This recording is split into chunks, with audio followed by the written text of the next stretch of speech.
surprised by the Giants last year. They win a playoff game against fraud Minnesota. Then they go to Philadelphia, and they got it handed to them.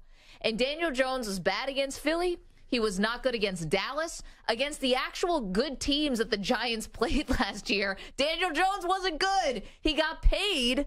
Good for him, but that doesn't mean he's all of a sudden this upper echelon quarterback and the Giants are just going to ride him to the playoffs. So, first of all, they were a playoff team. That's something. He added Darren Waller. He added Jalen Hyatt. He added Paris Campbell. So they should be better. He's second year under Brian Daboll, which should be good. I think it's a function of the system, the coach. He put on muscle in the offseason, looked great. All the reporters are glowing about him in practice, saying he looks amazing, looked great in preseason. Yeah, best shape of my life. I can give you 28 other stories just like that. Let me read you stats. Okay. This quarterback had 3,144 yards, 16 touchdowns, and 9 interceptions. The following year, he had 3,700 yards, 22 touchdowns, and 6 picks. Last year, Daniel Jones had 3,200 yards, same, 15 touchdowns, 5 picks. I expect him to ascend like the first quarterback I mentioned. Yeah, Can you guess it's going to be Josh Allen. I get it. No. Oh, no? It is the 2021 Jalen Hurts with 16 touchdowns, 9 picks, jumped to MVP candidate the next year. Very similar running stats. Daniel Jones, more of a runner than a thrower last year. I think he has a Jalen Hurts-like jump. Yes, I said it. That's insane. It's not going to be as good as Hurts. Hurts went into MVP level. I think Daniel Jones figured something out, and his numbers, especially his numbers, I don't even know if he's going to be that good. His numbers are going to go way up this year. They're poised to skyrocket. I love how people think because a guy, maybe his fumbles came down and turnovers came down in a contract year. After the current regime came in and said, we're not picking up your fifth-year option. He had everything to play for, right? And all of a sudden, he got rid of some bad habits, and now we just think those bad habits are gone for good. This is like the big reclamation project where Daniel Jones now has turned a corner, or is it more likely that he reverts back to what he was before and we get the Danny fumbles? I think it was the coaching change. That's what's different. He's a different player because he has a different head coach. And you have to admit there was some turmoil in the coaching staff when he got there. I can't remember. Was he who drafted McAdoo or no? What? No, it was it wasn't Joe Judge. No, Joe Judge was before him was what's his face from Pat Shurmur. Pat Shurmur, thank you. I was like from the Cleveland Browns. Oh, I love me some Pat Shurmur. Great play call. Yeah. Did he have McAdoo after Shurmur? No. McAdoo was gone. McAdoo was gone, then Shurmur, then Joe Judge. So come on, you go from Joe Judge to Brian Daboll. Maybe that was the only thing that was missing. And I understand he didn't throw a lot of touchdowns next year, but I think again, I'm assuming a lot of help from Waller. I think Waller's going to help him tremendously. Yeah. I think Hyatt's going to, what's the expression, take the top off the muffin of that defense a little bit. He's a speedster out of Tennessee. Paris Campbell's actually had a really good preseason, some people are saying. I think that he is going to be better. I'm not guaranteeing the Giants are going to be a contender for the Super Bowl. I know their schedule gets a lot tougher, but I think he's going to take a big step up. Okay. I think that you're looking at someone who got $81 million fully guaranteed off of one fine season, not even great season, one fine season. Now the expectations are going to be higher. And you want to know what? There was a lot of questions. Hey, who's actually more important to this team, Saquon Barkley or Daniel Jones? And do you want to know when those conversations were happening? Up until the last minute of the franchise tag. There were a lot of people who thought that Saquon Barkley should have gotten the longer-term contract, which nobody's giving to running backs these days, and that Daniel Jones should have been franchised to see if this is actually real, to see if it's the truth. That was a debate. I don't know who was having that debate. That was before it became clear that no running back in the planet is getting paid. Now it seems silly. Of course they weren't going to pay Saquon. But it's funny. I feel like the two are ships passing the night. The buzz on Saquon is way down, and the buzz on Dan Jones is way up. Meanwhile, it's going to transform into a passing offense. And you've watched Daboll with Josh Allen. Yep. I just think that it's going to be a similar trajectory. They're going to limit Saquon. Listen, they would be stupid to limit Saquon. That would be dumb because he actually was incredible for them last year and is a great compliment to Daniel Jones. And they didn't even let Daniel Jones air it out at all last year. They weren't even throwing downfield. Granted, they didn't have a lot of great receivers, but they weren't even trying to do this wide open passing game. It was really short stuff, simple stuff, and him running. So Is this going to get appreciably better? Because once you start asking Daniel Jones to do more for you, then you're also opening him up to a little bit more risk. Granted, he can throw a deep ball. The guy's got an arm, but that also comes with it more picks. And then you're add in, if he does, the fumbling stuff does come back in any way, then you're looking at mediocre, middle of the road Daniel Jones. What's more likely to happen? I can't wait to see this play out. Also, one thing I will say about him, he seems slightly unflappable. And of course, who does that remind you of? That's not true. Really? I feel like his personality, yes, he's even Steven, but on the field, he's had fumbles in games where he's had multiple fumbles, totally gets to him. Not last year. No, not last year, but he cut down on the fumbles last year. But in his career, he's had confidence games. I didn't see any of that last year. I mean, yes, the Eagles game was an absolute joke. By the way, the Eagles defense is not going to be nearly as good next year. That's going to help him automatically. If I were him, I would avoid Micah Parsons at all costs. Yeah, they lost to the Eagles. They got smoked 38-7. He went 15 for 27 with no touchdowns, 1 interception, and took 5 sacks. Yeah, that game was ridiculous. They didn't. I mean, the Eagles were a house on fire. The Giants O-line did not hold up in that game, but I think throughout the season, he kind of got better and better and better. I'm into Daniel Jones. And by the way, when I say that, I mean, he doesn't have to have Patrick Mahomes stats. If he can go from 15 touchdowns and 5 picks to 25 touchdowns and 10 picks, that's pretty good for the Giants. Well, I want to be fair to him. He had 7 rushing touchdowns, too. Yeah. But do you think that's possible, that it'll be like a 25 to 30 touchdown guy, Pro Bowler? Yeah, in the NFC.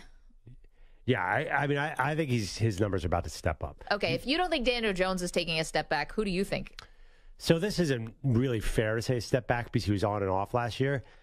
The guy whose preseason hype I'm worried about, I'm not sure this is going to be the year of Tua Tagovailoa.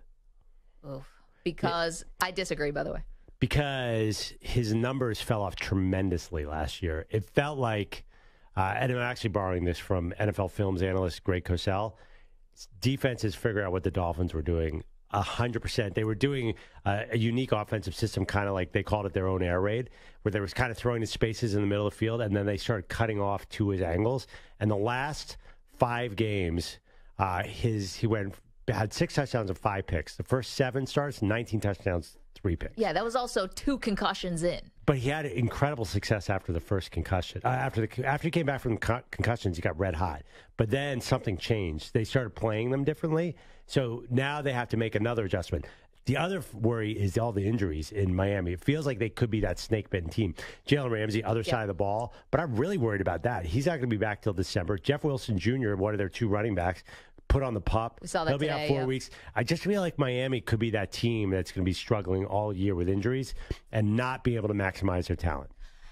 I think Miami as a whole will be fine. I think they have enough depth. But let's talk about Tua specifically. I don't see the step back coming on Tua. First of all, everyone's going to be like a Hawkeye on him. We all become neurologists, and rightfully so. Like, we don't want to see a guy visibly woozy on a field. That's uncomfortable for all of us. But there's going to be so much like on him. I think that they are going to protect him better, right? Like, that's got to be, him getting the ball out sooner, but them protecting him. That's going to hurt his numbers if he can't hold on to the ball for Tyreek Hill to run downfield. Okay, but I think you would take a step back slightly in the numbers and you would take 17 games out of Tua, right? I think you would. I think that's a good point, but I do think you lose some of that specialness if he's just trying to get rid of a ball and won't wait for Tyreek to burn his man. Okay, but that's also okay. In my opinion, it's okay because Tyreek Hill's also a good yards after catch guy because he's so fast and elusive, and you've got Waddle. Like, I just think you have these talented skill position players. If it means having to alter your game plan to protect Tua, you do it. Yeah, but if you're a defense, defenses are not dumb. They've been watching Tua tape all. If they're doing nothing but short passes, they're going to creep up, which means then Tyreek Hill would burn him, which means then you have to hold on to the ball. I don't know. It just feels like a tough spot. This health thing does not – you're viewing it as almost a good thing because they're all going to be focused on protecting him. I view it as a negative because it's going to be in his head. 855-212-4CBS. Yes, the fact that he said he did contemplate retiring this offseason, that's not nothing. I think that was also people in his life probably telling him, hey, really think about it. You know, it's not – nothing's worth your brain. You're not going to pull out the judo thing? The jiu-jitsu? Oh, jiu-jitsu. It wasn't judo. They're the same thing, I think.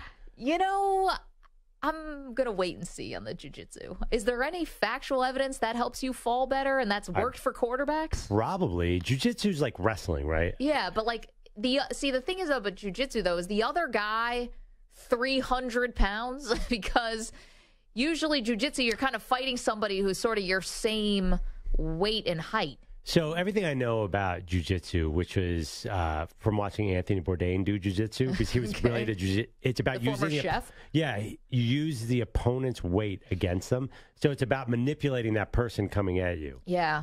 How do you do that when it's... Well, it's a martial art. Yeah, like I weigh a lot more than you. Yeah. If you knew jiu-jitsu, I could fall on you and you'd push the weight around, so I would get hurt. Listen, I wouldn't be able to even fight back because I'm blinded by your Penn State hat today and your Penn State sweatshirt. What happened? What are you like? What do you mean? Trying out for the team? What are you talking about? Just wearing my school's gear. Yeah, right. Your school. I forgot you went to Penn State? No, I didn't go to Penn State, but I mean, I'm a lifelong fan. Lifelong? Lifelong. You got evidence of this? You have photo evidence of you at State College, like at 10 years old? 10? No, I have evidence of me at 30. You were working by then. I'm from Philadelphia. Okay. And Penn State, Philadelphia. Yeah. I talked to someone else from Philadelphia in our office, our boss. I said, so Penn State, that's Philly, that's Philly's college? He goes, no, that's not true at all. So what do you mean? Perloff said that. He goes, no, just a lot of Penn State alums live in Philly. He said Philly is almost more of a Notre Dame town than it is a Penn State town. That is so wrong. Yes, most years that is the case. But when Penn State is top 10 preseason, then it is a Philadelphia so team. Philly's a bandwagon town. That's what you're telling me. Yeah, I just don't think our boss had looked at the preseason rankings. Yes, and a year like this, when we have a quarterback like Drew Aller, yes, Penn State is a Philadelphia. Most people think Pittsburgh and Philadelphia are near each other in Pennsylvania. You know, a lot of people don't understand the geography of Pennsylvania, and I'm going to be taking advantage of that. You even bought it a little bit. Well, because I don't think you're lying to me when we're talking on the show. Why would you not think I'm lying to you? Because I don't. What am I going to say back? When it comes to my fandom, you know that I'm a famous bandwagon jumper. I can't. I didn't have enough ammo to call you out on that one. YouTube.com/CBS Sports Radio is where you can join the chat. The Weedos, the Purple Drinkers. Got a couple comments here that are worth talking about. We're talking about quarterbacks who could take a step back. Anthony Toto says it's Tua's contract year. He's going to try everything to earn a huge one. There you go. Good point. But hopefully, like if he actually is concussed, that the team's going to look out for him a little bit there. That's so like NFL teams to take care of their own. And Two-Ton Tony said Tua just watched a jiu-jitsu video. Yeah, I know. That was not clear. Was he actually training with someone? But didn't he say he let this guy roll off him a certain way in preseason and he was very happy with the results? No, but is it clear that he actually like went to a jiu-jitsu place and learned it? Not clear at all. Yeah, a YouTube tutorial doesn't count. Listen, well, also, too, there was a big controversy about his weight because he put on this muscle. Then ESPN's Ryan Clark said that he looked chubby or something. Yeah. So he had a body like Onyx. Yeah, and by the way, I don't generally buy this idea that if you're concussion prone, you can put on 20 pounds of muscle and it's going to make you that much safer. Maybe, but listen, this sport is so brutal. I'm not sure it makes any difference.